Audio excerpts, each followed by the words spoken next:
All right, joining me now on the Knicks Film School Podcast. It's not often that I have a published author on this pod, so I am pleased and honored to be joined today by someone who is not only a published author, but happened to write about the topic that in all of the world and the universe is perhaps most near and dear to my heart, which is the version of the basketball team that made me fall in love with the Knicks to begin with. The name of the book is The Knicks of the 90s, Ewing, Oakley, and Starks, the Brawlers that almost won it all.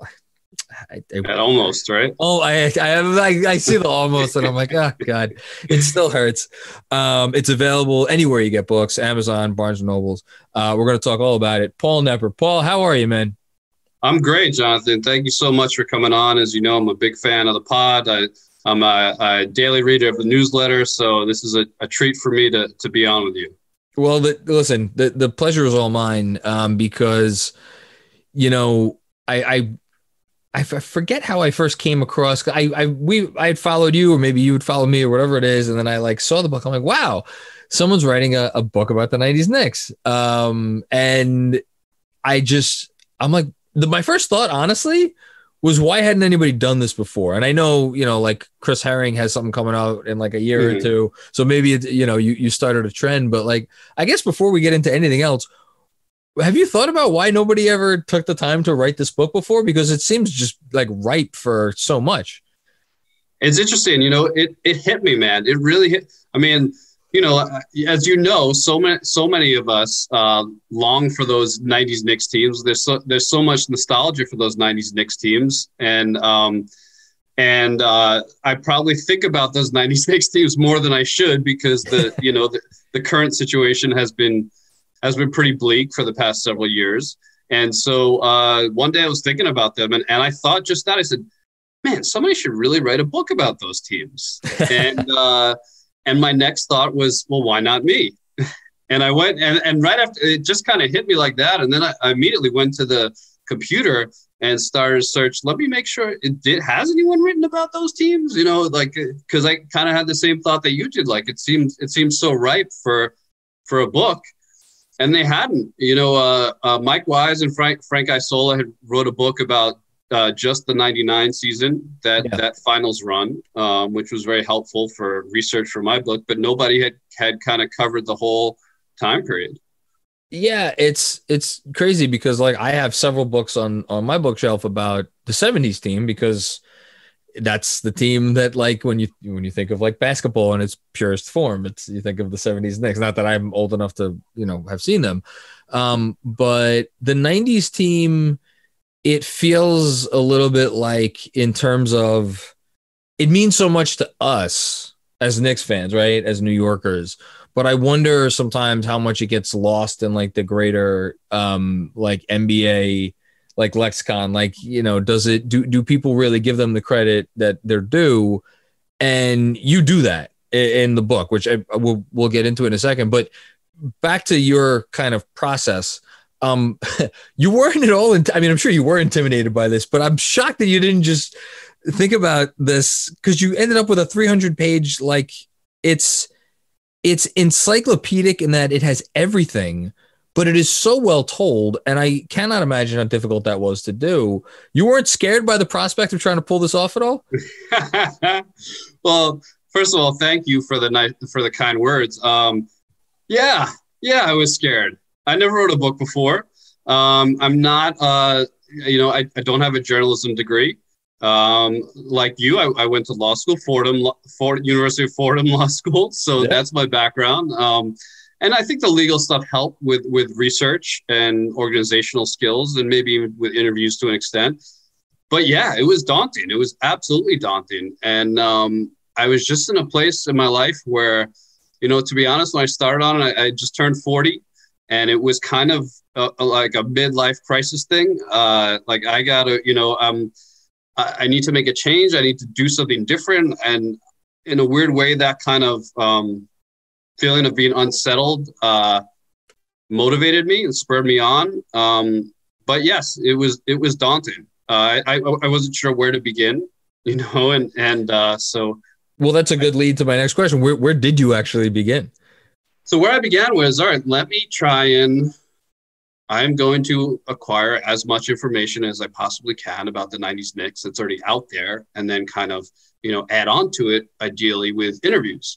And so I used my father-in-law's subscription to the New York Times, and I read I read every single New York Times article on the Knicks from when Patrick was drafted until about 2002. Oh, wow. Okay. And that's, as you can imagine, that's a lot of articles. I read other newspapers as well. So I kind of did that for everything. And then for key events or dates or individuals, I read other newspaper articles as well. And then just looked around for magazine articles, Sports Illustrated and Sporting News and whatever the old periodicals about and tried to find anything I could on the teams there.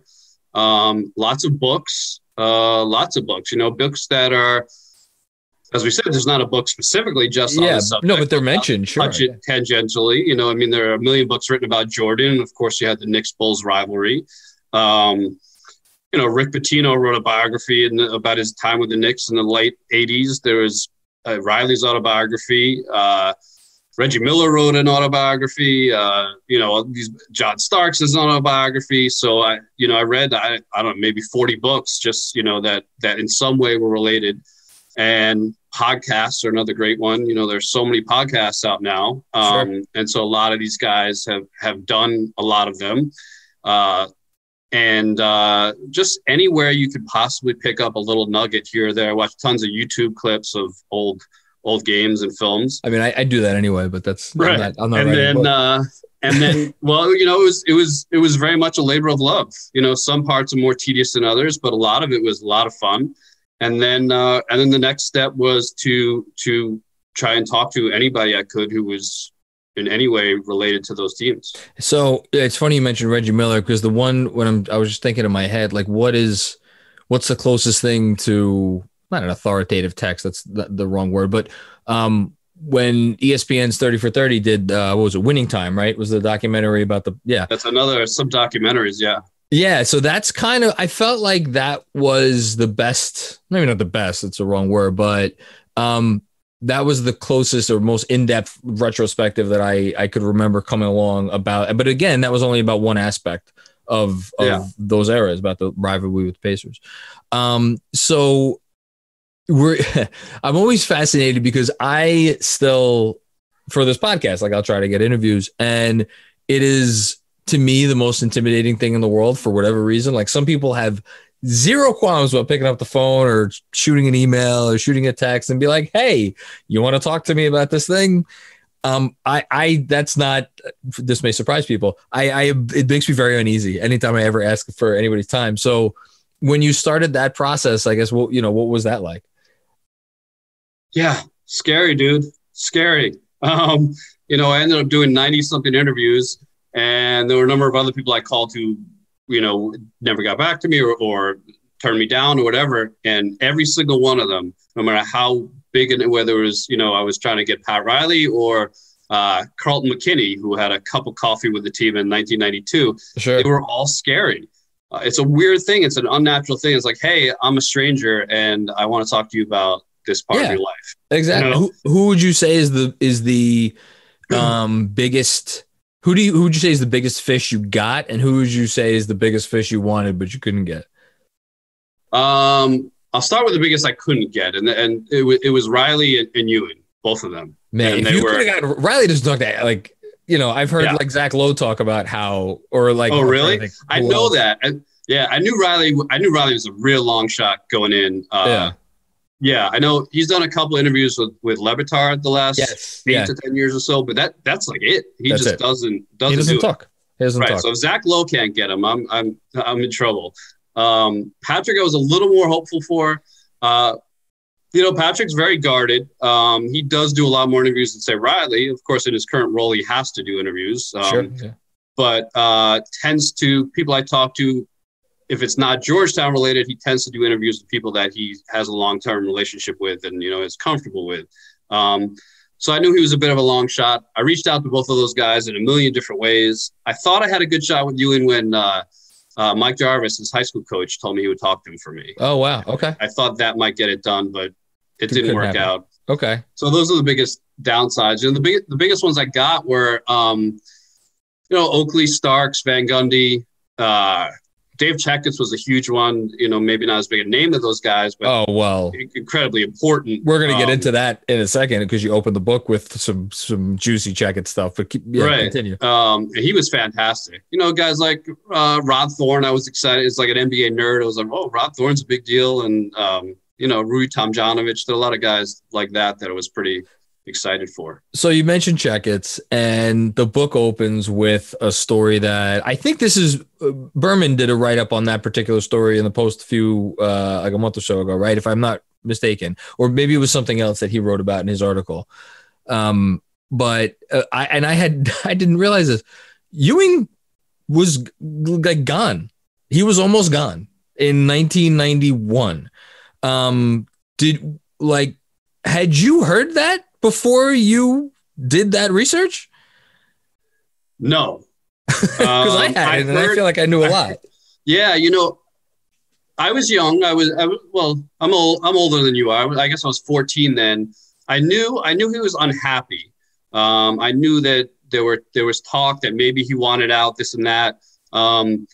It wasn't like today too. It wasn't there was no Twitter, there were no Woj bombs. It wasn't all over the place. So there wasn't as much information, but I knew he was not happy at one point, but I didn't know that he went to such lengths to try and get out of there. And it's really interesting too, in retrospect, because if it was 2020, like if it was now, he would have been gone. That's the thing. I was, rereading it today, and I couldn't help but think of the James Harden situation. I'm like, oh my goodness, this sounds awfully similar. And I don't want to spoil the whole story, but like you tell an anecdote about how they offered him a contract that would have made him the highest paid player in team sports, and he said no. He said, I don't want it. I want to go elsewhere. Yeah. Like when you found that out, what was your reaction? Wow. Wow. I thought it was really cool. Interesting that when Checketts told me, I asked him about it. He's like, yeah, I explored trading him a little bit. He's like, I flew down to San Antonio and I offered Red McCombs, the owner of the Spurs, Ewing, and $10 million for David Robinson. And I was like, you did what? Like, what? How is that not huge news? Did that never come out? Like, $10 million too in 1991 for a small market team was actually a lot of money. Well, I'm trying to think the salary cap back then. I'm off the top of my head. It had to be in like the 30s or maybe even the 20s or low 40s. Something like that. But this way, no player was making $10 million a year. Oh, no. So you think of that now, extrapolate that now, maybe that's the equivalent of like $50 million now or something like that. It maybe even more. I don't know. I mean, they have rules against it now, but yeah, it would be a lot of money. Well, and that's the crazy thing too. It's crazy that such a trade was discussed, but it's crazy too that back then that you could do that. That you could just say that, James Dolan theoretically could just say, yeah, well, here's $100 million. Give me James Harden. It's like, that's crazy. Yeah. The other thing that's crazy about that story that you open the book with is that, so I'm 37, I'm a few years younger than you. And I find that not only myself, but even people older than me and most just people who are fans of the team, they look back at that era as like there was no bad. There was no impending doom. The impending doom was, Charles Smith missing a layup and other things that you wrote about. But it doesn't feel like it was ever something that was on the rocks. It feels like, okay, Ewing got drafted. Maybe we missed the boat with, pairing him with Bernard King. But other than that, it was essentially your normal, earn your place in the league, slow and steady, upward rise. And I'm reading what you wrote. And I'm like, man, he was here for over a half a decade and it wasn't happening. And it's like, wow, I guess it was a lot more frustrating than we realized. Yeah, you're right. And he back then he did his 4 years in college, so he was approaching 30, and he wasn't that young anymore. Yeah. And and I think of it. I try to think of it in terms of today's team. That you can go. It was such instability his first 6 years. You know, there's a line That's in the there thing, that which people forget. I think people look at those again as the glory days as an opposite of what's going on now, because now we look at the Knicks, it's like it's instability, hopefully not under Leon Rose, but there's not that image of back then. And as you wrote, that was not the case. Right. Yeah. And it, you know, Checkett said when he first talked to Patrick, it was like talking to an orphan who had already lived in several different foster homes. That was the analogy he used. He had gone through, in I think it was 6 years, he had gone through 5 coaches, 3 general managers, 3 presidents. So it's very relatable now. You could take, you know, if you get the right people on there, you know, and, you know, obviously that's the dream, is that Leon Rose is the next Dave Checkett. And he comes in and he brings some real stability and structure to the organization.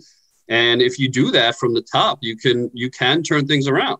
Well, you know, so far so good. Early returns are positive, I'd like to think. So, okay, they keep Ewing, obviously. That starts off what I like to think of as like the first, I in my mind, especially since like the line of demarcation for me is Jordan's retirement, right? And essentially like pre-94 finals, and like the 95 season is kind of the buffer season for me, right? It's like that's the finger roll, but there's, you know, starting from then on is when they made, you know, the Houston edition, the Childs edition, and then that rolled eventually into LJ and then Sprewell and Camby, and the team kind of turned over. I kind of think of the 90s as like there's the first version of the 90s and then there's a second version of the 90s. Do you have, having spent an inordinate number of hours researching this book, is it the same for you? Is it all kind of coalesce into one picture? Absolutely. There are continuous strains throughout it. Obviously, you know, I mean, Van Gundy was an assistant under Riley and then under Don Nelson for a short time, and then became the head coach. So he was there the whole time. Patrick was there the whole time.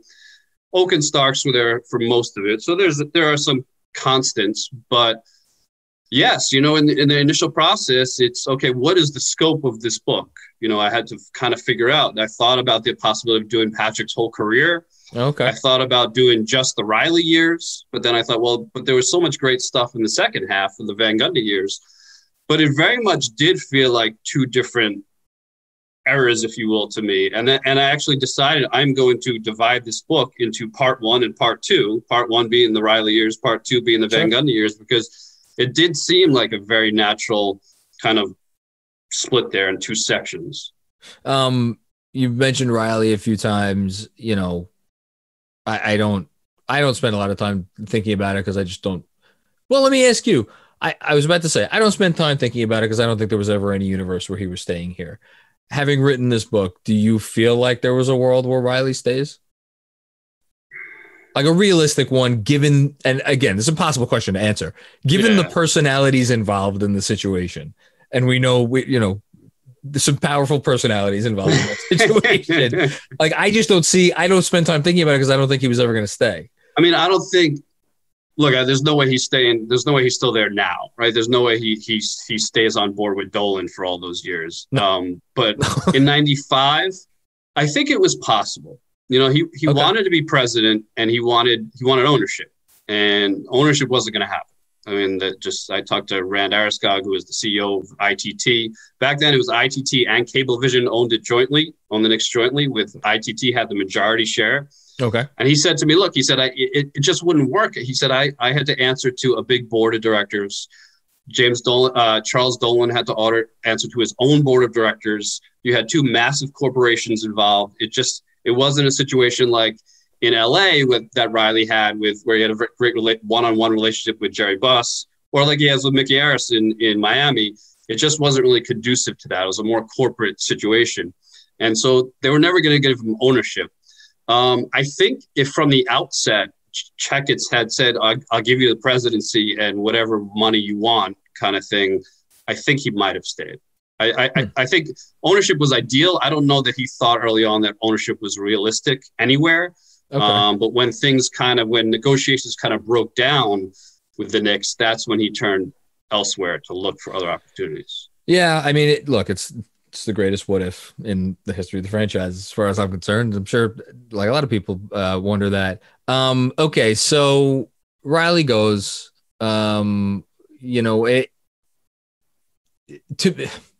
It's tough because the 90 post 95 teams, again, because I was a little bit older for those, they stick out more in my mind. But when you're looking back, or as you did all this research, do you think, I think I know my answer to this is, but I'm curious, do you think that they were closer to winning it all in the first era, the Riley era, or do you think they came closer at some point after? The Riley era. I mean, they went to Game 7 in '94, the finals. So you can't get any closer than that, right? This is true. This is a fact. This is a fact. I think they were better in the Riley era. It's tough. I always say that the great tragedy of that era, specifically for Patrick Ewing, was that once he finally had enough help there to win a championship, his body kind of broke down on him. And I think like 97, and a lot of guys talk about the 97 team. I was about to bring it up. You quoted, or I don't know if you quoted Jeff Van Gundy, but you have Van Gundy in the book saying that's the best. I think did he say it's the best Knicks team I ever coached? I'm pretty sure that's what he said. He said, I think he specified the best Knicks team he coached as a head coach. I think he thought actually the 93 team was the best team he could. The Charles Smith year was the best team in his whole tenure there. But the 97 team, first of all, I think the Bulls were better in the second three-peat. And I think that's true. And so I think they were tougher in that way. But yeah, they think that 97 team was really good. Starks told me that was the best offensive team he played on in New York because they added Allen Houston. The one thing people ask me, what was the one thing the Knicks were missing? 93 and 94, what was the one thing that would have put them over the top? And my answer is always they needed that consistent second scorer, ideally a shooter. Somebody like, say, Allen Houston. Yeah. Somebody who could regularly knock down when they threw it into Patrick. And their offense in the early 90s was very predictable. Throw it into Patrick. If he gets doubled, you kick it out, and we shoot. And Starks was, I think, ideally suited for a six-man role. Absolutely. But he was the starter. Yeah. And, Houston. So in 97, now you have Houston's there. Larry Johnson was a better offensive player than Mason, who he was traded for. And they were at a time where, a lot of the guys told me we felt like we were really too deep at every position. And we had more shooting than we had in the earlier years because of Houston. And so that 97 team was really good. They split the season series with the Bulls. They won the last game of the season. They won in Chicago in a game Chicago wanted badly because it would have given them 70 wins 2 years in a row. And the Knicks beat them in Chicago. And they, to a man, think they could have beat the Bulls that year. Yeah, they thought they could have beat the Bulls in 93, and they thought they could have beat the Bulls other years as well. Yeah. Would they have beat the Bulls? Probably not. But yeah, and that was the last time that Patrick was healthy. The next year, he broke his wrist. He came back in the playoffs against Indiana in 98, but he wasn't quite himself yet. And they had kind of grown accustomed to playing without him, and there was a little lack of chemistry there.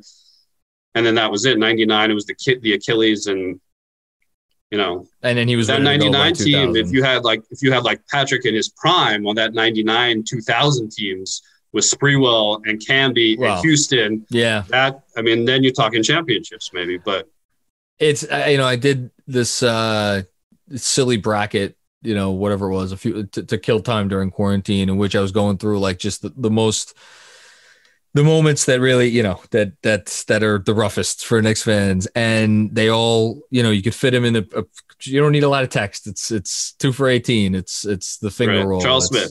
Charles Smith. Van Gundy hanging on the leg, although they won that series.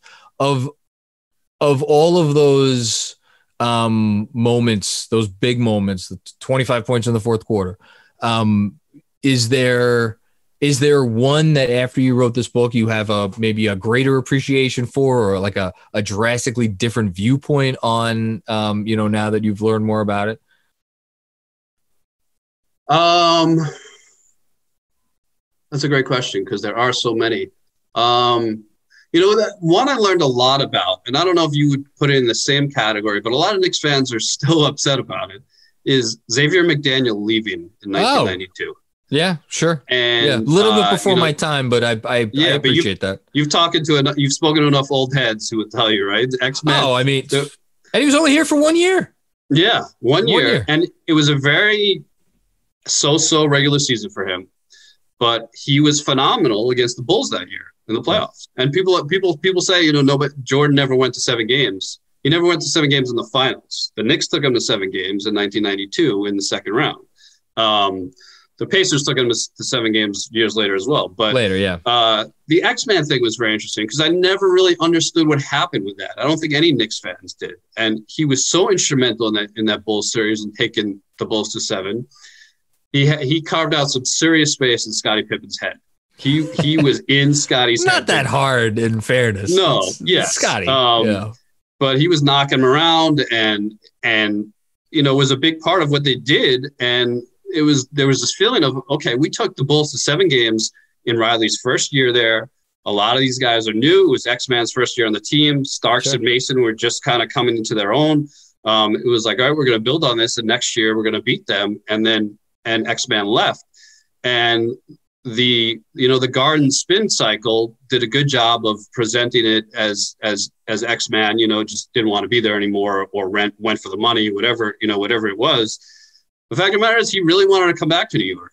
Really? And the Knicks really thought he was going to come back to New York. And the situation was, it was, you could go over the salary cap to re-sign your own players. So they kind of told X, like, hey, we'll take care of you, but we want to try and add some other pieces first. Okay. And they tried to sign Harvey Grant, and then they moved on to trading for Charles Smith, and they were addressing all these other things, and we'll get you later, Lex. We'll get you later, X. And X-Man, and then it was early mid-September. Free agency had been going on for months. X told me, training camp was open in a few weeks, and they hadn't even made me an offer yet. He's like, what am I going to do? Every other team's money is drying up. I have to. So he took a meeting with the Celtics. Red Auerbach sat down with him and gave him a take it or leave it offer. He said, you're not leaving this office until you give me an answer. Huh. X-Man called Patrick. They were old friends. They were in the same draft class and had played in tournaments together back in the day, and they were close.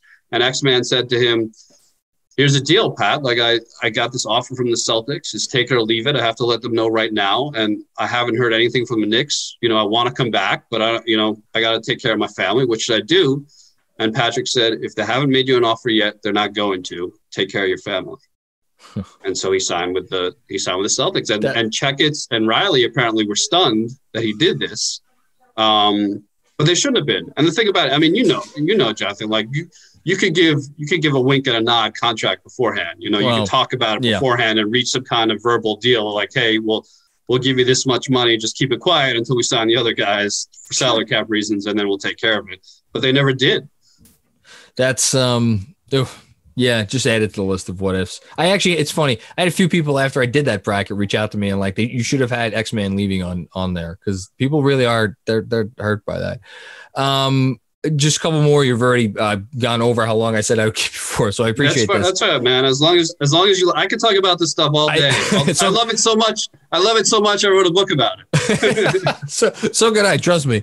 Can you give me one? Well, you've given a couple already. Is there another little tidbit or a little something that you found that you think people are going to appreciate that maybe hasn't come out until now? Maybe something the latter part of the 90s that when you heard, you were just you were kind of floored by. Yeah, let me. It wasn't latter part, but I'll try and think of a latter one too. The most floored I was I talked to this guy Dick Butera, who was and is very good friends with Pat Riley. Okay, and on the day of Game 7 of the NBA Finals in 1994, Butera was hanging out with Riley all afternoon in Riley's hotel room in the Ritz-Carlton. And it's time to head to the arena, and they go to the elevator, and they're waiting for the elevator. And Riley turns to Butera and he says, well, buddy, I know 3 guys are going to show up tonight. Butera says, who? He said, you, me, and John. John being John Starks. And of course, John Starks shot 2 for 18 that night. Yeah, that number is etched into my head forever. Yeah, he was that confident in Starks that he and it really goes. People ask me all the time, why did he leave Starks in the game? And it goes to that question, because he believed in him that much. He trusted him that much, and was obviously shocked by what happened. I'm trying to think late. That's a good one. That's oof. Yeah, that's good. I mean, the late 90s, I'm just, because again, that's kind of my well, let me ask you this way. Do you, and then we can finish up after, because you obviously, we all bring our own opinions into these things. After doing all this research and getting that much in depth on all this stuff, do you feel materially different about that era in any way, in terms of like, do you have more sympathy for Patrick, less sympathy? Do you have more sympathy for the organization? Do you have no sympathy for the organization? Like, just, are you more heartbroken, less heartbroken? Like, where do you come out of this process as a Knicks fan specifically? That's funny. It was hard. It was hard to relive this stuff. It wasn't, you might think of it, maybe it was therapeutic, because some of that stuff still sticks with me, but no, it wasn't. It was hard. I didn't like covering and writing about Charles Smith and Reggie Miller and so many other moments. I mean, you're human, so. Right. There are certain, inevitably there are certain individuals that I gained some respect for, lost a little respect for. Okay. One guy who I gained a ton of respect for was Larry Johnson. I had no idea, I thought LJ was a good ball player and that was it, and of course I knew, his backs. I remember when he was a sensational ball player. And also, a real media star. But I had no idea he was so beloved and respected in the locker room. I had a few teammates, a few guys told me he's the best teammate they've ever had at any level. Wow. And Van Gundy talks about him in glowing terms. And I had no idea about that, and there's some negative things about LJ in the book as well. He was on he was kind of the cover boy for a big Sports Illustrated cover article about athletes having children, multiple children out of wedlock. And there's some negative stuff in there as well. But I didn't know that. I didn't know that aspect of him. So I gained a lot of respect for him. That's a good way. Listen, LJ, he came here and he wasn't LJ anymore. Like again, I'm old enough to remember when like Grandmama and the whole thing. Right. And like that dude would have had a Hall of Fame career if he could have stayed healthy.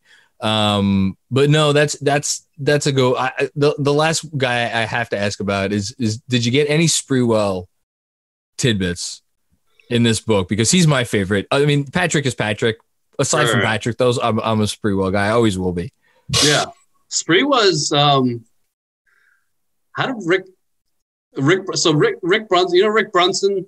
Rick Brunson was a journeyman. He was with the Knicks for a couple seasons, and he was he was very close to Sprewell. He's still very close to Sprewell, apparently. And I said to him, I was like, "Tell me about Spree." He's like, "Man, Spree is just a nerd. Nobody knows that he's a nerd, man." I'm like, "What does that?" I'm like, "What does that mean? What do you mean he's a nerd? Like what?" So he was like, he loves electronics. Oh wow! Like Spree, he loves. Spree's not exactly a people person. I don't mean that in a negative way. I mean, I think he's kind of introverted. Actually, the guys all loved him. His teammates in New York loved him. At least from the earlier years. The 99, 2000 years, they loved him. But he was kind of introverted, and I think Spree's like ideal day is to sit in his room and like take apart a stereo and put it back together again. That's wild. Or take apart a computer and put it back together again. He's a tinkerer, big tinkerer. The other thing he loves is cars, and that I knew. He loves to like his grandfather worked at like an auto body shop, and he would go and work with him, and he loves to take apart cars and put them back together. That's his thing. Everything I heard about Spree was positive in New York. He was it didn't end well in New York, but he was an intelligent guy. He was very well spoken. Some things that were just very contrary to the image, of course, but his teammates liked him. He was a supportive guy in the locker room. He didn't cause any trouble, and he was a nerd. people have asked me like if I could have anyone on this podcast, like who would it be? And like Patrick is the obvious answer, and like Riley is out there, but like former Knicks, I think Sprewell is probably my number one. I would kill to talk to that guy and ask him some questions, maybe about his being a nerd. Paul, this was absolutely phenomenal. I want to just give you a chance to plug your own book once again, even though I said it at the beginning. So can you just tell people once again where they could find it's so good. I was skimming it today because I read it. I gave it a quick read when you first sent it, and I was going back over it. I was like, man, the work you put into this is so clear and it's so good. Because so just because someone puts work into something doesn't mean it's a good read. This is a good read. It reads easy, which is saying something given all of the pain. But it does read. So yes, please tell folks where they can get this. Well, thank you again for the kind words. You can get the book at on Amazon, Barnes and Noble, bookstore. A lot of really just any online place that sells books. Yeah, I had a lot of fun with it. I think Knicks fans will love it, and I think basketball fans in general will love it. I always say to people, I think a lot of what brings it to life is the characters. Yeah, you can probably say that for any story, but there are a lot of great characters, with Ewing, and we talked about a lot of them, but even guys like, a Charlie Ward, who was the Heisman Trophy winner and then went on to be starting point guard for the Knicks, or, Anthony Mason was a fascinating character. Oakley, of course, everybody knows about Oak, and there's some great Oak stories in there. So I think the characters really make it fun. Well, I purposely didn't. I don't want to give away the cow. Or what is it? Give away the milk? Yeah, give away I want people to buy the cow. That's it. Buy the cow. Buy my cow, please. The cow. The cow in this case, of course, is the Knicks of the '90s. Get it? It's really good. It's a great gift for the Knicks fan in your life, and if you are super lazy and you can't type something into Google, I will be sure to include a link to the book in the description for the, we'll imagine we'll probably get this up on the YouTube if that's all right with you, and on the wherever you get your podcasts, we'll put the link in there as well. So Paul, I really appreciate the time. Everybody out there, go buy this, and we will be back with another episode of the Knicks Film School Podcast before you know it. Thanks so much.